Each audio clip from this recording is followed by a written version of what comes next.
wabarakatuh. Di sini saya akan mempresentasikan tugas dari mata kuliah pemodelan perangkat lunak. Nama saya pertama-tama nama saya Muhammad Ibtagi Parihak dengan NIM lahir 1084 angkatan 2022.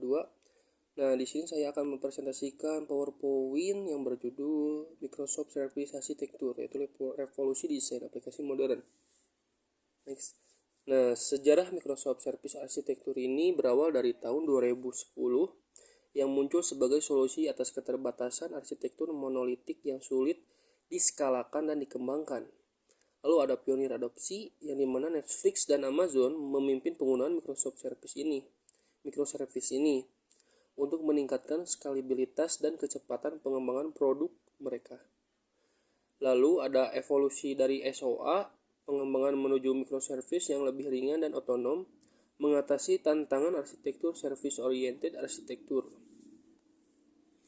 Nah, di sini ada pengertian dari microservice arsitektur ini, yaitu konsep utamanya yang pertama ada modularitas, yaitu pengembangan aplikasi sebagai kumpulan layanan kecil, mandiri, dan terpisah. Lalu yang kedua ada fokus bisnis, di mana setiap layanan fokus pada fungsi bisnis spesifik dan dapat dikembangkan, diuji, dan dideploy secara independen. Lalu ada komunikasi API, komunikasi antara layanan penggunaan API ringan, biasanya berbasis HTTP dan REST atau messaging untuk efisiensi. Selanjutnya, di sini ada definisi yang terkait. Yang pertama ada API gateway, yaitu titik masuk tunggal yang mengelola permintaan dan mengarahkan ke layanan microservice yang lebih tepat. Lalu yang kedua ada service registry, yaitu yaitu sistem yang melacak lokasi layanan untuk memudahkan penemuan dan komunikasi antar layanan. Lalu yang ketiga ada containerization, yaitu pengemasan layanan dan dalam kontainer, misal seperti Docker, untuk konsistensi lingkungan dan kemudahan deployment. Lalu yang keempat ada bounded context, yaitu pembatasan domain bisnis agar layanan tetap fokus dan tidak saling tumpang tindih, mendukung ekonomi layanan. Nah, selanjutnya ada sampel model microservice arsitektur. Yang pertama ada client, lalu yang kedua ada API gateway, yang ketiga ada microservice tersebut yang terdiri dari seperti produk, keranjang, pembayaran pengguna. Lalu yang keempat ada database yang terpisah, yaitu setiap layanan memiliki penyimpanan data sendiri, mengoptimalkan fleksibilitas teknologi tersebut.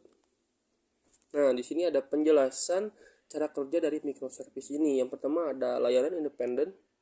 Setiap layanan menangani fungsi spesifik seperti layanan autentikasi yang mengelola login dan keamanan pengguna.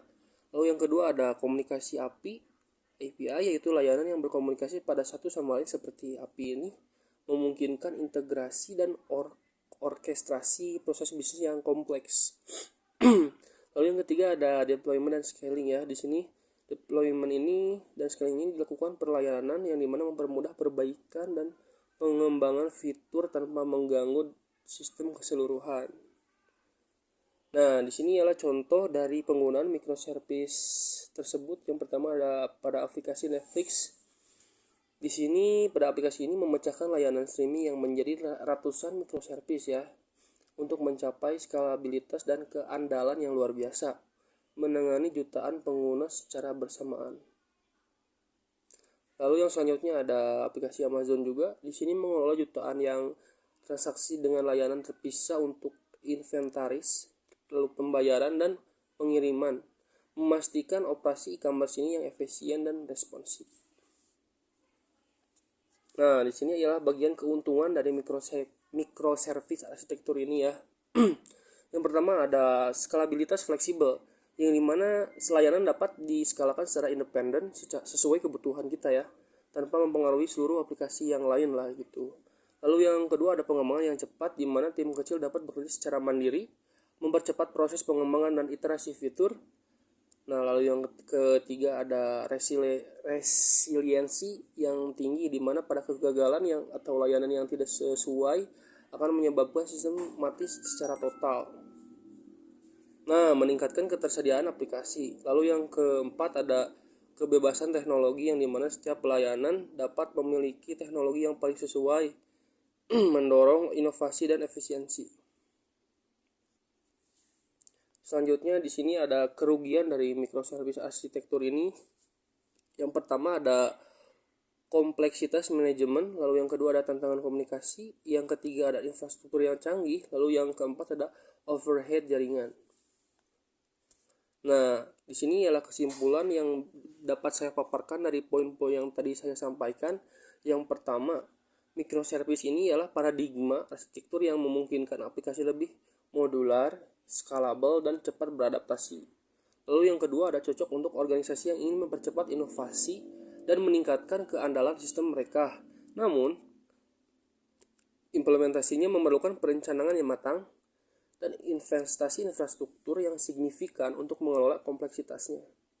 Nah, di masa depan ini pengembangan aplikasi untuk modern sangat bergantung pada penerapan microservice yang efektif dan efisien.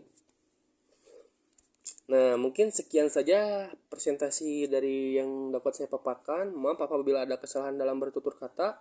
Hasbunallah wa ni'mal wakil, ni'mal maula wa ni'man nasir. Wassalamualaikum warahmatullahi wabarakatuh.